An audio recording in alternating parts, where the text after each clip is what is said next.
One more deep breath.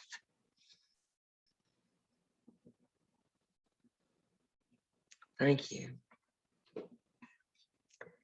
Today, I'm sharing with you about the endorsement and encouragement from Black Lives UU, also known as Blue, and DRUM, which is an acronym for Diverse and Revolutionary UU Multicultural Ministries, their endorsement and encouragement for UU congregations to adopt the 8th principle.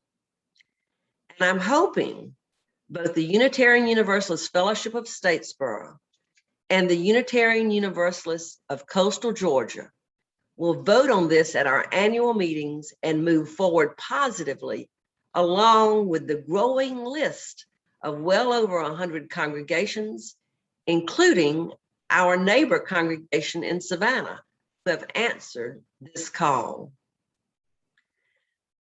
Unless you are new to us, you all know of my personal commitment and passion regarding anti-racism. And sometimes I feel that some of you may feel I may be placing too much emphasis on this topic. So at times I've felt the need to back away a little and not be quite so passionate. But I'm not going to promise to be that person today. Yes, I'm using the freedom of the pulpit, which we honor in Unitarian Universalism and value, to share with you today. I suppose my own background, growing up in an overtly racist culture in Southeast Georgia in the 50s and 60s, and trying to dismantle all the stuff that I've inherited through the years, makes me a little more attuned to need. Some of you have pointed out that our congregations have always been a part of the struggle.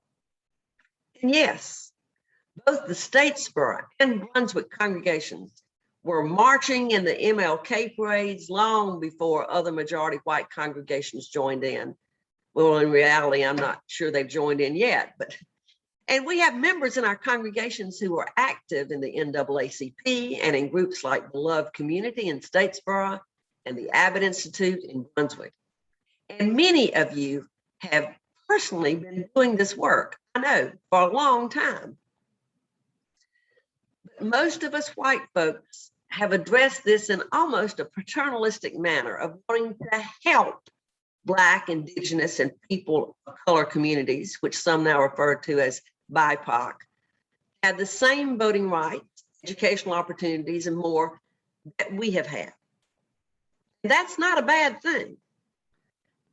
That's really a lot about what the civil rights movement was all about. You see, we removed what we thought were some of the obvious barriers, and we still have not made the progress that we had hoped to make. That's because we worked more on the barriers than we did on ourselves, our institutions, and the powerful systems embedded with white supremacy that we weren't even aware existed. Now, because we see overt racist behaviors all around us, for years we felt that we as Unitarian Universalists were the good guys. We didn't have those kinds of people waving Confederate flags among us. Now, we had warnings that we weren't so perfect all along the way. In her talk in Statesboro on MLK Sunday, Stephanie Spencer shared her remembrances of attending General Assembly in Charlotte many years ago, when folks were asked to come in period antebellum costume. She and others wondered if they were supposed to come in rags and chains. And we've had a lot of other wake-up calls. But the biggest in recent years was when we were called on to really examine our own hiring practices within the association. And some of the letters and emails sent back and forth from some of our highest officials in our association and even in the UU Ministerial Association made me realize that we needed to really work on ourselves if you expect to be able to do the work in our communities. For the last 7 years, a small and dedicated group of Unitarian Universalists led by Paula Cole Jones and Bruce Pollock Johnson, has promoted the 8th principle, the text of which I read to you earlier. I offer you the text again. We covenant to affirm and promote journeying through spiritual wholeness by working to build a diverse, multicultural, beloved community by our actions that accountably dismantle racism and other oppressions in ourselves and in our institutions. Now, some have shared that they agree with the basic principles behind this, but they have other problems with it. And as you use, it's hard for us to come to full agreement on almost anything, even the color of the carpet on our floors. But that's why we lift up our 5th principle and vote. Now, it doesn't have to be a love it or leave it vote. I've been doing some homework about how folks come to consensus on matters. And even the Quakers don't think everyone is going to be enthusiastic about the carpet color or more pressing matters. Most folks who use a consensus model have various possibilities for acceptance. But here's one that I found on the internet, and I'm asking Beth Sutton to paste it for you in the chat box. One option is, the first one, I can say an unqualified yes to this decision. I am satisfied that the decision is an expression of the wisdom of the group. Second, I find the decision perfectly acceptable. A third, though I'm not especially enthusiastic about it, I can live with the decision. And a fourth, I do not fully agree with the decision and need to register my view about it. However, I am willing to support the decision because I trust the wisdom of the group. Now, as you use, we lift up democracy and vote. I hope when we do vote, that all of us can vote for the adoption with at least one of these levels of agreement. One thing that some folks have voiced concern about is the wording. Reverend Sarah Lentz makes these comments regarding the wording of the 8th principle. She says, as always, we are UUs after all. The text will likely be wordsmithed as this proposed principle makes its way through the UUA process. But the sentiments are really what matter. What the principle says is, first, spiritual wholeness is predicated on living in a world of beloved community. Second, beloved community will only be created through actively working to dismantle racism and oppression. And third, we must be accountable in that work for it to succeed. Those sentiments are what we're asking you to endorse, whether or not you think it needs wordsmithing. That desire in itself is a part of our problem as Unitarian Universalists, which evolved itself. Unitarian Universalism evolved itself in a strong culture of white supremacy. Now, please know that I'm not saying that you or me or any other person here is a white supremacist. I'm saying that we live in America, a country whose original sin of racism and white supremacy was built into our culture, into the implicit biases we've inherited, into our faith communities of all persuasions and ethnicities. Of course, all of this has become increasingly evident in much of the backlash that has occurred after we elected our first Black president. An event that many of us celebrate as having finally removed those barriers.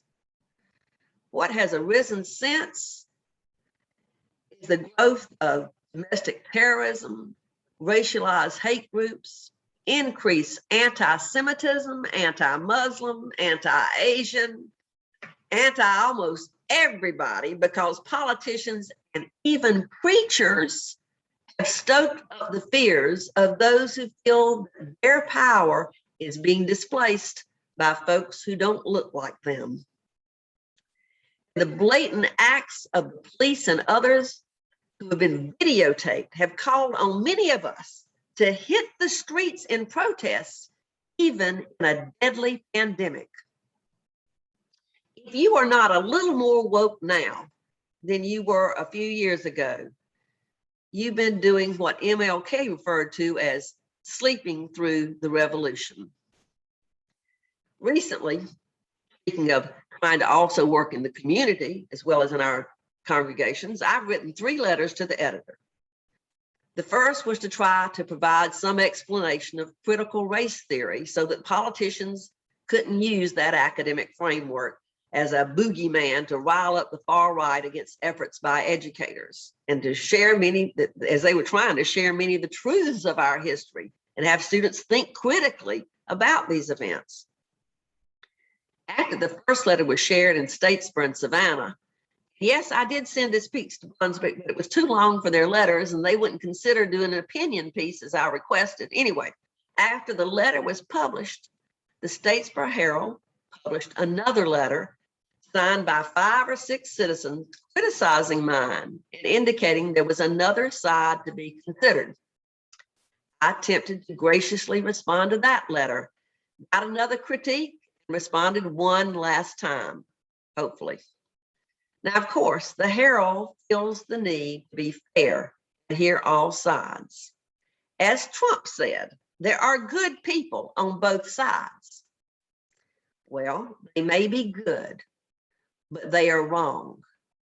To quote Reverend Sarah Lentz again, it also bears saying that conviction and might do not make right. One can believe they are right all they want. Some things are just actually factually wrong, and some things are just morally wrong. She says, I am in truth a believer in a certain amount of moral relativism, but that doesn't mean everything and anything is equal and okay. Some things are just wrong. Opinion isn't all that matters. Reality and truth still matter. And they matter more than ever when forces of division, chaos, and hatred work tirelessly to manipulate our information and our opinions. Here, Reverend Sarah speaks very directly. She says, if any of us ever doubted the racism of our shared system, I hope that those doubts have now faded and we can all acknowledge that America is a racist country with systems and institutions that prop up white supremacist culture. And all of us participate in that culture. If we are not actively opposing the forces of oppression and injustice, however we are able, then we are complicit. End quote.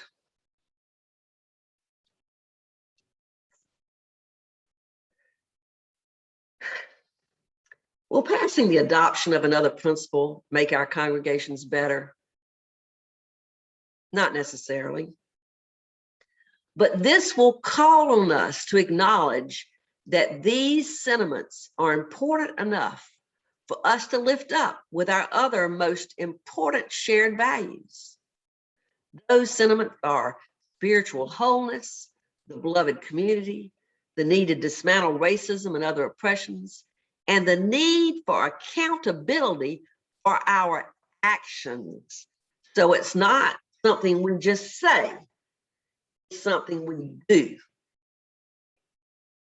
I believe that Blue and Drum and Stephanie Spencer are right. It is time. And when we come to that understanding of the beloved community, as so eloquently shared by Maya Angelou, when we come to it, we, this people, on this wayward floating body, created on this earth, of this earth, have the power to fashion for this earth a climate where every person can live freely without sanctimonious piety, without crippling fear, when we come to it, but only if we come to it. May it be so. Amen.